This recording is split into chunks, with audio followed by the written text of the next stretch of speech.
Shalom Aleichem, chers amis, bonjour, j'espère que vous allez bien en plein milieu de cet hiver. Baruch Hashem, ici à Jérusalem, il fait très frais. Dieu merci, Baruch Hashem, il y a eu la bracha, il pleut beaucoup, il y a Ratson qui continue à pleuvoir. En Eretz Israël, vous voyez quand même un beau temps derrière moi.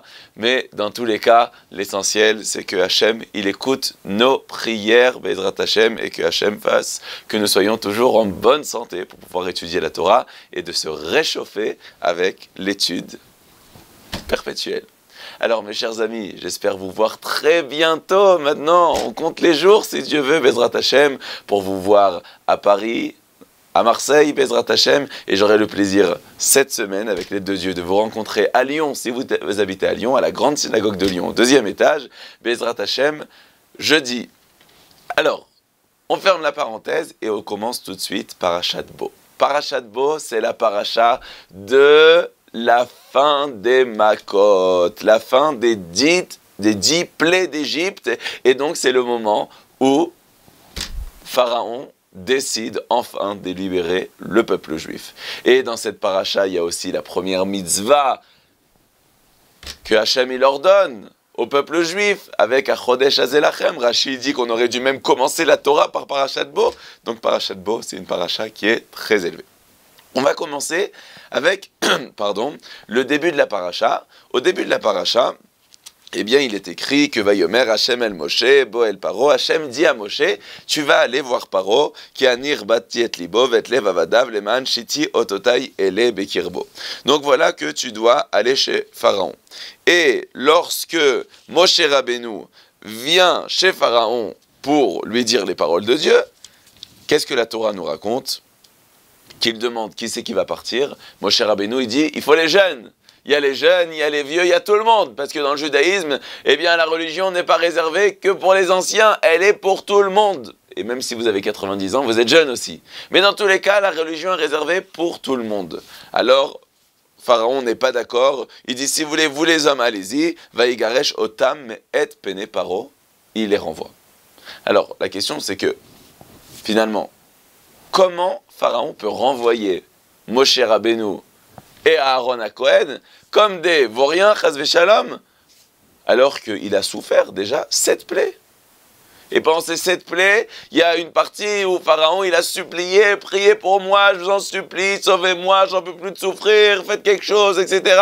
Donc, voyez bien que Pharaon, il s'est rendu compte de la force de la parole de Moshe Rabbeinu, de la force de la parole de Aaron, de la volonté d'Akadosh Baruch Hu de le punir s'il ne suit pas, de la grandeur d'Akadosh Baruch Hu.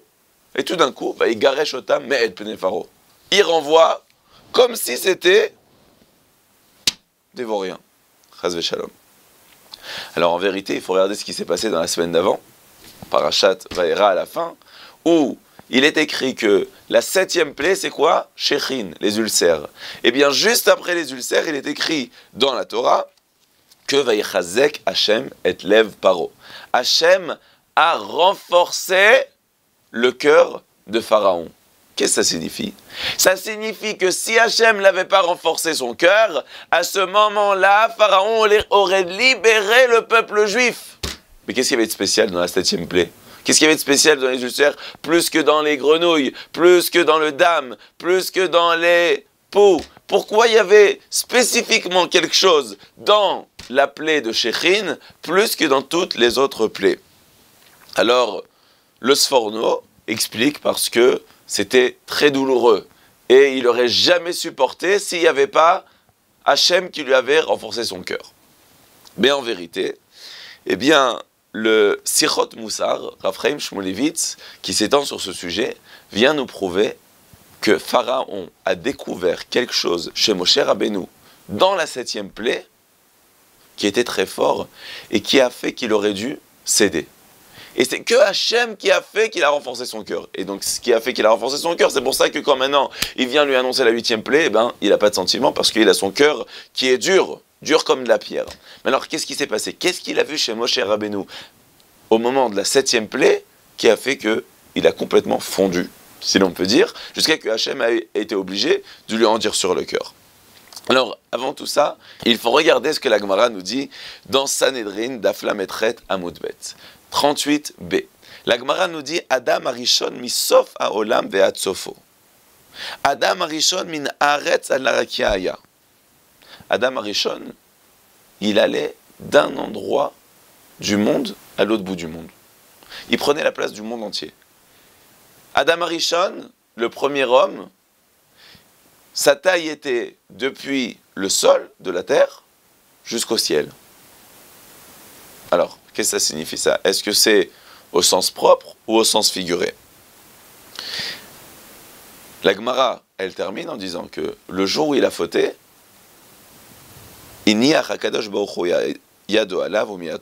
Hachem, il lui a placé sa main sur lui et il l'a réduit. Qu'est-ce que ça signifie?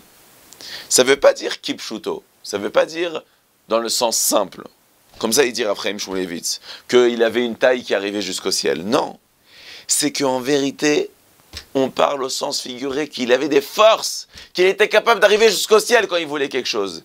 Il avait des forces qui pouvaient arriver d'un bout du monde à l'autre bout du monde en un instant. Mais quand il a fauté, Hachem, il lui a enlevé toutes ses forces. Mais en vérité, il nous dit Raphaël Shmulevitz, cette force qu'a Adam Arishon, elle existe dans chacun d'entre nous. C'est vrai que la faute nous empêche d'arriver dans des dimensions aussi grandes que celles de Adam Arishon. Mais dans tous les cas, en chacun d'entre nous, il existe encore cette force qu'on peut faire des choses qu'on n'aurait jamais pensé. D'où on apprend ça? La paracha de Shemot. Moshe Rabbeinu. Où il était Moshe? Moshe, il était comme ça dans une sorte de couffin, dans un berceau au milieu du Nil.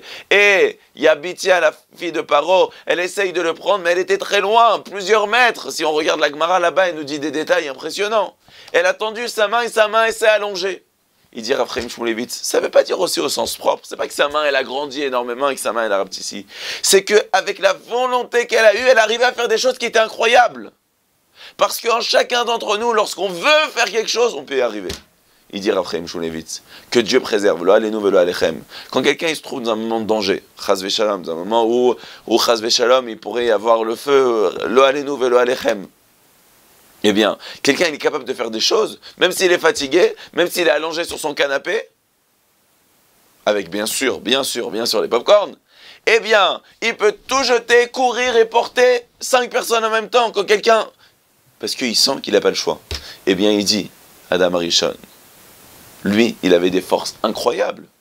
Mais en vérité, chacun d'entre nous, si on a envie et qu'on veut y arriver, on peut arriver aussi à des kochotes extraordinaires. C'est ce qui s'est passé avec Bithia. Et c'est comme ça que Bithia, elle a réussi à faire des choses tellement incroyables, parce qu'elle avait cette volonté extraordinaire. On retrouve ça même par rapport à Yaakov Avinu. Vous connaissez Yaakov Avinu? Yaakov Avinu, c'est écrit qu'il est parti à la recherche d'une femme. C'était sa mère qui l'avait envoyé, après qu'il avait étudié 14 ans. Lorsqu'il arrive là-bas à Haran, il arrive devant un puits, et il dit, mais pourquoi il y a personne qui se sert de l'eau? Ils disent, parce qu'on attend tous les bergers qui se rassemblent une fois dans la journée, et tous ensemble, ils soulèvent la pierre. Mais lorsque Yaakov Avinu, il rencontre, il voit pour la première fois de sa vie Rachel, il sent par prophétie que ça doit être sa femme et qu'avec elle, il construira tout le peuple juif. De lui-même, soulève tout seul la pierre, comme il est écrit, va yagel et à even mais al piaber. Il a soulevé la pierre tout seul au-dessus du puits. Et Rashi dit que mi shema avir et apkak me alatzlochit. C'est comme un homme qui fait sauter un bouchon. C'est quoi sauter un bouchon? Tac! Et bien il y avait une pierre énorme qu'il fallait plusieurs hommes pour la soulever. Et lui comme ça, tac! Et toute la pierre elle saute. Et qu'est-ce qu'il dit Rashi? Mais la med chez Kocho Gadol. D'ici on voit qu'il avait une grande force. Je vous pose une question. Ça nous intéresse que Yaakov Avinu, il était fort? Dis-moi, on parle de Hercule, de Schwarzenegger, Chas v'Shalom, le Avdil. On parle de Yaakov Avinu, le père du Ham Israël, l'élite de tous les patriarches. Qu'est-ce que ça nous change qu'il était fort ou qu'il était gringalé? Mais ici, il nous dit Raphaël Shmulevitz que sa force, c'est sa force spirituelle, c'est sa volonté. Encore une fois, lorsqu'un juif, lorsque quelqu'un qui veut se convertir, il cherche à arriver et à avancer dans le chemin de la vérité, il arrivera à des forces surnaturelles comme la Torah nous le raconte avec Yaakov, comme la Torah nous le raconte avec Bithia qui vient se convertir. Et la preuve, c'est que dans les piyutim, vous savez que ça existe dans le monde ashkénaze, qu'on rajoute quelques paragraphes dans la prière les jours de fête. Oui, c'est très très répandu dans le monde alsacien. D'accord? C'est chez les Yeke, ce qu'on dit, c'est ceux qui ont justement les juifs d'Alsace, les juifs d'Allemagne, etc. On a d'habitude de rajouter des passages qui sont très anciens, qui datent déjà avant l'époque de Rashi et de Tosfot. Et là-bas, on apprend beaucoup de moussard. C'est des midrashim extraordinaires qui sont ramenés là-bas. On raconte même qu'à ce moment-là, ceux qui ont écrit ces piyutim, lorsqu'ils les récitaient à la synagogue, il y avait un feu du ciel qui descendait. Comme ça, j'ai entendu de Rav Kassenstein. Eh bien, le piyut, il dit là-bas, au moment où on demande la pluie, dans Tfilat HaGeshem, lorsqu'on parle de ce passage de la Torah, le Payat, il dit, qu'est-ce qu'il nous dit, le Baal HaPayet? Il nous dit, Yichad lev egal even mipi bermaim bavoro al timna maim. Yichad lev, c'est-à-dire qu'il a mis tout son cœur. Si on veut bien traduire, c'est-à-dire avec sa détermination. Avec la détermination de Yaakov Avinu, il a soulevé la pierre, et donc par son mérite, que tu nous empêches pas d'avoir de la pluie et qu'on puisse avoir la pluie. Si c'était juste de la force, on ne demanderait pas à Hachem parce qu'il était très musclé, alors donne-nous la pluie. Quel rapport? Nous, on parle des mérites qu'il a. Le mérite de Yaakov Avinu, c'est que pour construire le peuple juif, pour mériter de fonder un foyer qui sera l'origine de tout le Ham Israël, il a été prêt à donner toutes ses forces et c'est ça qu'on demande. C'est ça qu'on dit, Bavoro al yigal al timna maim. Ça, c'était la force de Yaakov Avinu. Yaakov Avinu. Pendant 14 ans, il n'a pas dormi. Mais quand on dit il n'a pas dormi, c'est-à-dire même pas sur une pierre. La preuve, c'est que quand il a été dormir, eh bien, là-bas, à l'endroit où il y aura Beth Amikdash, beaucoup plus tard, c'est écrit qu'il a dormi là-bas, il s'est couché sur une pierre. Pendant 14 ans, même sur une pierre, il n'avait pas dormi. Mais comment c'était sa volonté qu'il voulait étudier, avancer. Ça, c'est la force, justement, de quelqu'un qui sent que c'est ça sa vie, il y arrive. Alors, un homme, il pourrait dire, bon, mais ça, c'est bien pour Yaakov Avinu, ça, c'est bien pour Bithia Bat Paro, mais moi, je suis fatigué, moi, j'ai besoin des dimanches, j'ai besoin des week-ends, j'ai besoin de faire les ponts, mais des grands ponts, les ponts d'Amérique, toute la semaine. J'ai besoin d'aller dormir à 8 h et de me lever à 11 h le lendemain. Faire le tour de la montre. J'ai besoin de partir en vacances tous les 2 jours. J'exagère un peu. Mais moi, je suis pas fait pour ça. Écoute, ça c'est joli, ça c'est des belles paroles. Bon, mais bon, en vérité, c'est faux. Chacun d'entre nous, s'il veut, il doit apprendre de nos Avot HaKadoshim. Parce que on voit dans toute la Torah et dans toutes les générations des grandes tzadikim qui sont arrivés à des niveaux spirituels immenses, mais pas parce qu'ils étaient spécialement forts ou parce qu'ils étaient spécialement intelligents. Il y a des grands tzadikim. Rav Israël Eliyahu Weintraub était un grand Mekoubal. Il raconte sur lui-même que lorsqu'il était enfant, il était un moyen de la classe et c'est pas un des moins bons élèves de toute la classe. Et pourtant, il arrivait à des niveaux de Kabbalah extraordinaires. Pourquoi? Parce qu'il pleurait, parce qu'il a fait des efforts, parce qu'il a étudié. On raconte sur un des Gdolei Hador que si aujourd'hui il connaît toute la Torah par cœur, à l'époque, il comprenait rien lorsqu'il était en classe. Tout le monde rigolait de lui, personne ne voulait lui poser des questions. Et maintenant, c'est devenu le Gadol Hador. Pourquoi? Sa détermination, Yichad Lev. La Torah, elle nous dit à travers les paroles de la Gemara dans Megillah Dav Vav Amud Bet, pardon. 6b, la Gemara elle dit Yagati ou matzati ta'amin. Je me suis fatigué, j'ai réussi, crois-le. Un homme qui se fatigue pas, qui réussit, c'est pas vrai.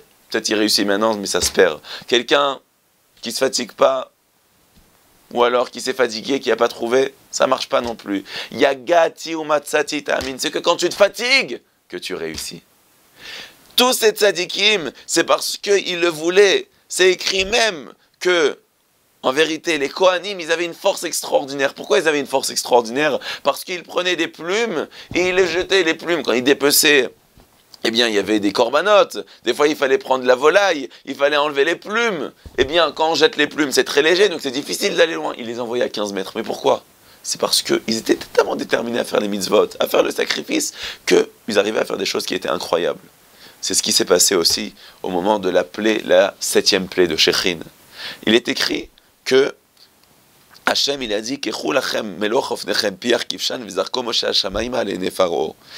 vous allez prendre vos mains rempli de suie de fournaise, et il est écrit que Moshe, il l'a jeté dans le ciel. Pourquoi il l'a jeté? Rachid nous dit qu'il l'a jeté avec une main. Avec une main.